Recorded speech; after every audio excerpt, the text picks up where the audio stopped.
середине декабря в Москве состоится съезд партии ЛДПР. О подготовке к нему поговорим сегодня в интервью. Здравствуйте, я представляю гостя в студии Иван Сухарев, первый заместитель председателя Комитета Госдумы по собственности, земельным и имущественным отношениям. Иван Константинович, здравствуйте. Здравствуйте. Итак, информационный повод для нашей встречи – это подготовка к предстоящему съезду. Расскажите, уже определились делегаты для участия в нем? Да, уже прошла 63-я конференция Башкортостанского регионального отделения.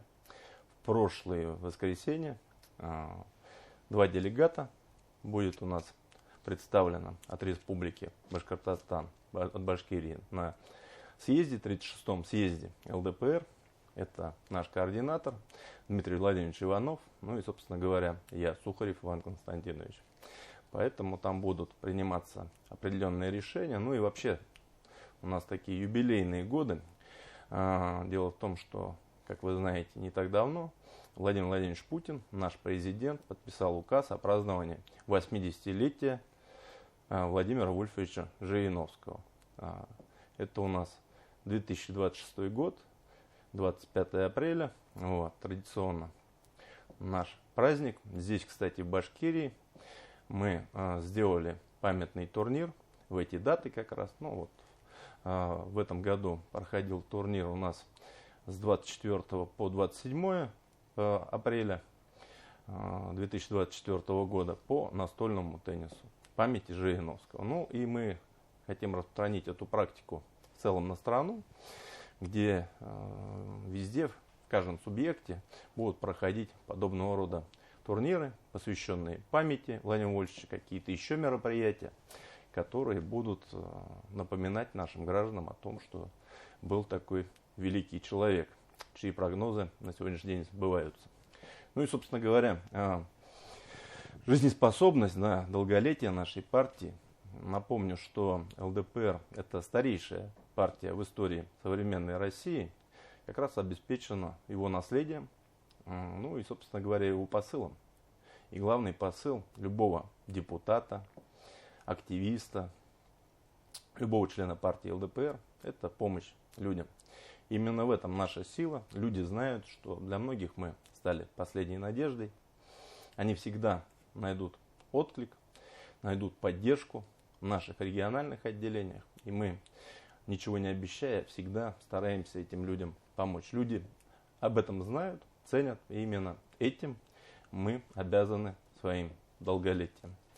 Потому что, ну, придя на Советскую 18, в частности в Уфе, вам обязательно постараются помочь. Поэтому приходите, мы сделаем все возможное без всяких обещаний. Иван Константинович, если вернуться к вопросам сегодняшнего дня, с какими инициативами выступает партия ЛДПР? Вы знаете, что у нас очень много инициатив.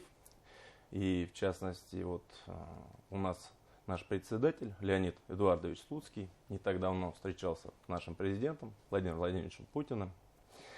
Мы знаем, что проблема миграции, она достаточно остро обстоит в нашей стране. Ну, где-то острее, где-то менее остро. Но в целом она есть. И не так давно Государственная Дума приняла закон о запрете принимать в школу детей, которые не знают государственного русского нашего языка. Потому что, к сожалению, да, при всем уважении к людям, ведь многие едут действительно просто зарабатывать деньги, не хулиганить, но дети, не зная русского языка, оказываются в какой-то враждебной обстановке, что тоже, ну, негативно влияет и на наших детей, ну и, собственно говоря, на тех, кто не знает русского языка. Ну и тяжело педагогам. Поэтому, конечно, надо сначала изучить русский и потом только попасть в школу. Ну и вот Леонид Эдуардович озвучивал там инициативу о запрете ввозить семьи мигрантам. Ну, в целом это тоже, я считаю, правильно. То есть приехал, отработал и вернулся обратно к своей семье на родину. Потому что, к сожалению, те безобразия, которые здесь вызываются, ну, то есть, в том числе эти вещи делают и молодые дети мигрантов, в том числе. Ну, их там называют по-своему, я не буду повторять, такое обидное слово. Вот. Но безобразничают, хулиганят. Понятно, что они не могут учиться в школе, если ты не знаешь русского языка. Сбиваются в стайки, ну и, соответственно, наносят ущерб я считаю, в целом национальной безопасности Российской Федерации. Поэтому с этим вредным явлением мы также должны бороться. Что касается наших инициатив. Вообще инициативы ЛДПР, они идут снизу. Я не побоюсь этого слова, что ЛДПР это голос народа. Потому что мы постоянно встречаемся, общаемся с людьми, знаем о тех проблемах, которые у них есть, и стараемся их решить. Если проблема там частный характер носит, я как депутат направляю запрос. Если эта проблема комплексный характер носит, мы, конечно, работаем над тем или иным законопроектом. У нас при ЛДПР действует законотворческий совет, в который вхожу также и я. И, то есть огромное количество законопроектов партия ЛДПР вносит. И мы очень рады тому, что мы находим поддержку наших инициатив на самом высоком государственном уровне. Напомню, что индексацию пенсий для работающих пенсионеров, первые эту проблему поднимали мы. Да во многом, так как мы старейшая партия, мы первые поднимали ту или иную проблему. Это логично даже. Ну, из последних, о чем я хотел бы сказать, в частности, я направлял запрос о создании отдельного рода войск БПЛА, беспилотных летательных аппаратов, на имя Белоусова еще в августе. Ну и 2024 года, в августе 2024 года я направил ему запрос с этим предложением. Конечно, мы там дискутировали, были и противники этого предложения, в том числе и выходцы из Министерства обороны. Но между тем, я направил, я нигде не отражал этот запрос.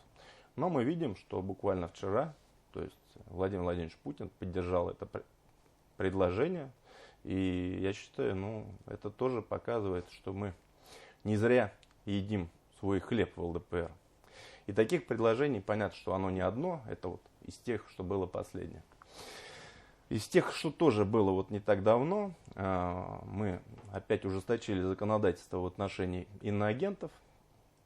Мы понимаем, что иноагенты тайно или явно, так или иначе, поддерживают Украину, в том числе вооруженные силы Украины, в силу определенных причин. В силу того, что им надо там закрепиться, как-то показать, что они на той стороне. Это предатели, мы понимаем, да. И предатели не должны получать деньги от продажи продуктов интеллектуального труда на территории Российской Федерации. И здесь вот мы этим законопроектом ставим заслон. Этот законопроект говорит о том, что иноагент обязан открыть спецсчет, на который будут поступать деньги от продажи там, книг, я не знаю, каких произведений, музыки и тому подобное. И в случае, если его исключают из реестра иноагентов, то он имеет право получить доступ к этим деньгам. В случае, если он не открывают за него, и эти деньги все равно идут на этот спецсчет. Вот. И, соответственно, мое предложение заключалось в том, кстати, которое я еще в марте 2024 года также отправил в правительство, в том, чтобы деньги эти отправить на поддержку специальной военной операции. Вот всего-навсего разница. То есть концепция, в принципе, одинакова. Потому что эти деньги, которые они получают за продажу продуктов своего интеллектуального труда, в том числе идут на поддержку враждебной стороны. То есть они наносят ущерб национальной безопасности Российской Федерации. Что недопустимо, это вопрос, опять же, национальной безопасности. И здесь мы ставим четкий заслон. Иван Константинович, вот мы с вами говорили сейчас о глобальных, о том, какие инициативы предполагает внести партия ЛДПР. Давайте немного приземлимся, вернемся в пределы нашей республики. Вы говорили о том, что на Советской 18 двери приемной всегда открыты. А если говорить о других городах и районах республики, идет там какой-то планомерный прием? Вот конечно. В частности, вот если говорить про нашу конференцию 63-ю, Башкортостанского регионального отделения, у нас 41 отделение по республике. Да? 50 делегатов было из 54 делегатов, которые должны были приехать. То есть эти люди работают там в районах. Понятно, что работа где-то по-разному выстроена, но наши двери и там открыты. Где-то у нас есть приемные, где-то, к сожалению, нет, помещений нет. либо нет нормальных помещений. Мы, к сожалению, не можем принимать в разрушенных бараках наших граждан. Но работа ведется всегда. И по всей стране эта работа ведется. Я, как депутат, который курирует 7 субъектов, не только Башкирию, хотя Башкирия, конечно, в приоритете для меня, потому что я родился и вырос здесь, в Черниковке. То есть это моя родная земля. Здесь родители, здесь похоронены мои бабушки и дедушки. Вот, поэтому понятно, что я отдаю приоритет Башкирии и Башкортостану. В принципе, разница небольшая, на мой взгляд. Вот. Но, кроме этого, я веду и Татарстан, поэтому, когда я говорю, что в Татарстане тоже есть свои проблемы, я говорю просто не с потолка, а говорю, зная, о чем я говорю. Извините за тавтологию. Вот. Удмуртия, Чувашия, Мордовия, собственно говоря, Кировская область. Все эти регионы тоже у меня под контролем. И там также ведется работа. И еще раз говорю, если бы работы не было, наша партия не занимала бы второе место сейчас, которое нам дают и ФОМ, и ВЦИОМ. Понятно, что мы где-то там, бывает, и конкурируем, делим второе место другой партии, с КПРФ, но между тем.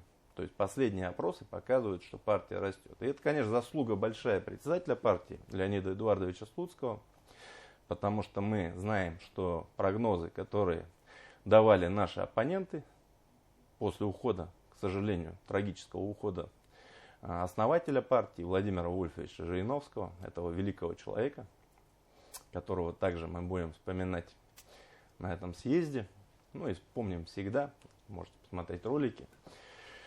То есть вот, 35 лет стоим на защите законных прав и интересов наших граждан. И, собственно говоря, в этом наша сила нашей партии. И вот эти прогнозы, когда он ушел, говорили, партия исчезнет с политического поля, все развалится без него. Но нет, мы продолжаем дело Жириновского, опять же, продолжаем помогать нашим гражданам и даже усилили свои позиции. Партия начала, наверное, такой более активный даже период своей деятельности. Где-то новые люди, новая кровь. Но мы по-прежнему остаемся самой молодой, несмотря на наш опыт партии. У нас самые молодые депутаты, также молодежь, очень большая поддержка специальной военной операции. Я лично с нашим тоже депутатом Рамилем Шариповым отправляли через фонд «Плечом к плечу» нашим ребятам из Башкирии недавно помощь. Может быть, небольшая сумма, 1 миллион. Но это на самом деле большие деньги. То есть у нас есть зарплаты, у кого-то может быть какие-то другие доходы. Понятно, что это должно быть, все это бремя должно нести Министерство обороны. Но так как есть запрос от наших ребят, мы не можем им не помогать. Иван Константинович, спасибо большое, что пришли к нам в студию, рассказали о том, какие сейчас инициативы, предложения есть у партии ЛДПР. Спасибо. Спасибо вам. До свидания. Это была программа «Интервью».